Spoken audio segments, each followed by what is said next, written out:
Okay, I have a new routine to share with you today, and I want to point out that I'm also posting today a video that goes through and explains what I've called the face-up cards principle and have given many applications of it within that video. Okay, so if you're wanting to learn the mathematics that drives this effect, take a look at that face-up cards principle video posted today. Okay, as you can see, I have 14 cards of various values, suits, and colors. Okay, so let's go ahead and just gather those. Now, since we both saw the cards, why don't we give them a mix here? This is just the Charlier shuffle.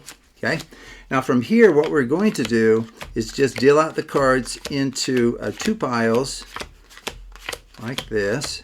And then I can have you get in here and just mix this as much as you would like. That would be just fine.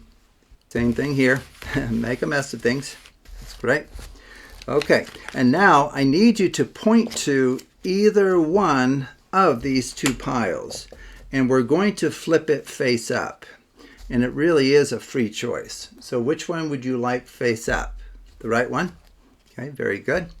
And now we're going to do something crazy. We're going to do a rosette shuffle. And this is where you just spin the cards and bring them together in a messy fashion there. Okay, very good.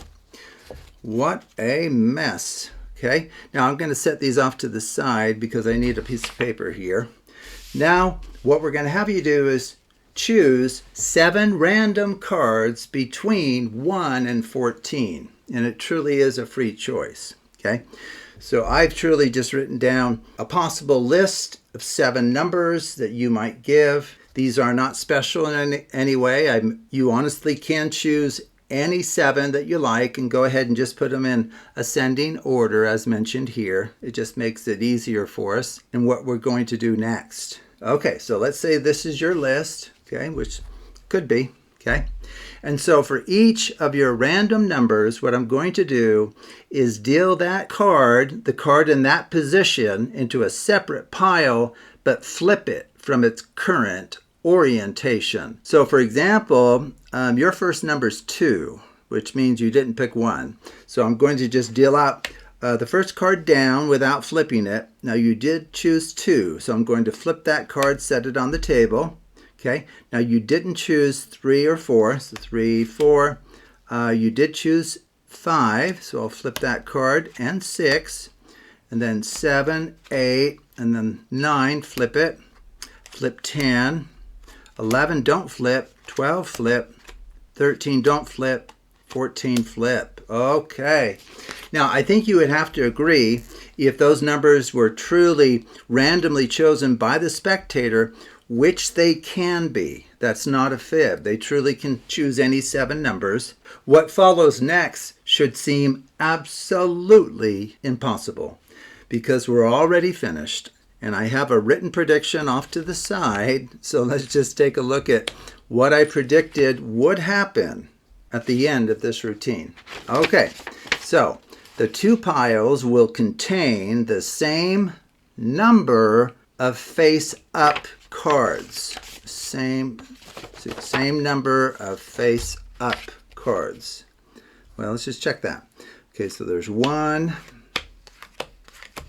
2, 3, 4. Okay, what about over here? 1, 2, 3, 4. We absolutely nailed it. How could we have possibly done that with this random list of numbers that the spectator chooses? That is amazing. Oh, you think there's a second part? I think there is. One pile will have only clubs and hearts face up, and the other only spades and diamonds. Is that true? See, clubs and hearts face up in this one. What about this one? Spades and diamonds in the other one. That is beyond belief. How in the world can this be done? Well, it's the face-up cards principle. So take a look at that video. It's fairly long because I go through many applications and many ways that you can use this powerful principle. And I also give a mathematical explanation as to why it works and why you can count on it working every time. So if you're interested in learning why this works, take a look at that video. Now I can show you how this particular one is done. Okay, so let's go ahead and kind of do that here. So all I really need to do is just tell you the setup. Okay, so let me show you the setup for it, and then from there you can do it. Okay, even if you don't understand the principle itself. Okay, so you may have noticed, okay, these are all spades and diamonds, and then these are all clubs and hearts, like that. Okay, right? You see that? So as preparation, all you would need to do is just alternate a card from here with a card from here, back and forth, back and forth.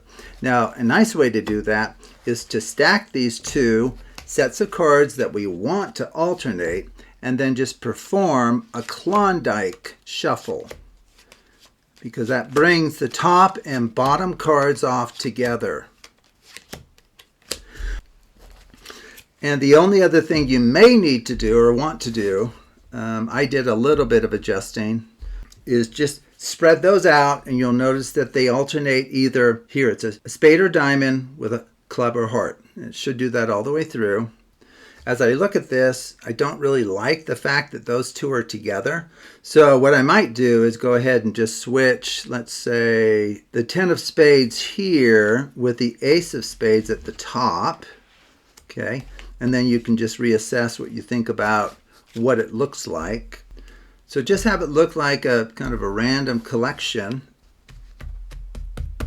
Card values, suits, and colors. Okay?